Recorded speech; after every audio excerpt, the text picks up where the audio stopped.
Meltdown और tantrums में क्या फ़र्क होता है? हमें कैसे पता चलेगा अगर बच्चा रो रहा है तो ये उसका टेंट्रम है कि मेल्टडाउन है?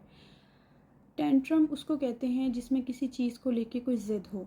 पहली बात, वो पेरेंट्स इस वीडियो से दूर हैं जिनके बच्चे नॉर्मल हैं, क्योंकि वो पेरेंट्स जब कमेंट सेक्शन में आके कहते हैं कि हमारा बच्चा तो इस चीज़ पे ज़िद करता है, मैं मनाती हूँ तो वो मान जाता है, तो प्लीज़ आप ऑटिज़म ADHD को सफ़र नहीं कर रहे, तो ये गाइडलाइंस आपके लिए नहीं है।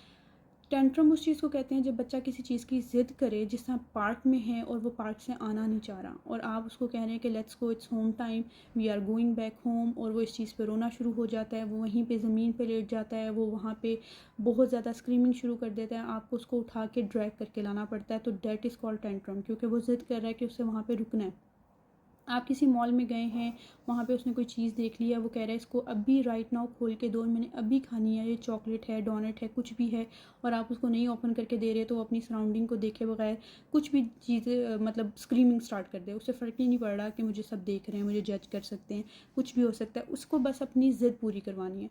तो जब भी किसी चीज़ का रोना किसी ज़िद की वजह से हो तो वो टेंट्रम कहलाता है। सेशन में भी कई दफ़ा रोने पड़ जाते हैं, ज़िद होती है कि ये वाली एक्टिविटी रखनी नहीं है, मैंने इसको बार बार करना है, क्योंकि रेपिटेटिव मूवमेंट्स, रेपिटेटिव एक्टिविटीज़ में इंटरेस्ट, ये चीज़ें ऑटिज़म में बहुत ज़्यादा कॉमनली देखी जाती हैं।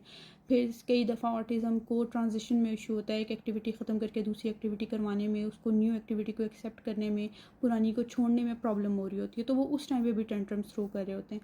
अब डिपेंड करता है कि टेंट्रम की टाइप क्या है, इसको मैं फिर किसी वीडियो में एक्सप्लेन करूँगी। सेकेंडली, मेल्टडाउन क्या होते हैं? मेल्टडाउन वो होते हैं जिसमें बच्चे को ही पता नहीं होता कि वो क्यों रो रहा है। मेल्टडाउन कई दफ़ा हमें भी होते हैं। मेल्टडाउन्स में ऐसा होता है कि बात इतनी सी है और हमारा रोना नहीं रुक रहा, बात इतनी सी है, गुस्सा एक्सट्रीम है, बात इतनी सी है और हम बहुत ज़्यादा इमोशन फील करें किसी चीज़ को लेके, तो मेल्टडाउन उसको कहते हैं जिसमें हमारा कंट्रोल नहीं रहता हमारे इमोशंस पे, और इतनी बड़ी रीज़न नहीं होती या रीज़न होती नहीं है।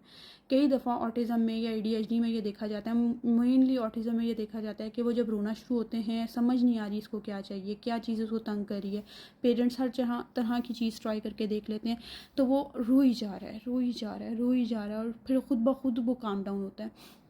तो ये कहलाते हैं मेल्टडाउन्स। मेल्टडाउन्स ओवरलोड ऑफ इमोशंस को कहते हैं। टेंट्रम किसी ना किसी चीज़ की डिमांड और ज़िद को पूरा करवाने के लिए जो बिहेवियर शो किया जाता है, उसको टेंट्रम कहते हैं। बच्चा जब छोटा होता है तो टेंट्रम में वो मोस्टली रोता है, ज़मीन पे लेट जाता है, चीज़ें गिरा देगा। जब वो बड़ा हो जाता है तो मोस्टली चीज़ें तोड़ता है। गिराने में और तोड़ने में फ़र्क होता है। तोड़ता वो इसलिए कि वो ब्लैकमेल कर सके, वो अपने छोटे बहन भाइयों को मारेगा। ये भी टेंट्रम के तरीके होते हैं। टेंट्रम में ज़रूरी नहीं वो सारी ज़िंदगी रोता ही रहेगा। टेंट्रम की टाइप्स डिफरेंट होती जाती हैं, टेंट्रम के एक्सप्रेशन डिफरेंट होते जाते हैं बाय एज। तो डिपेंड करता है कि अभी आपके बच्चे की क्या सिचुएशन है और उसके टेंट्रम की रीजंस क्या हैं।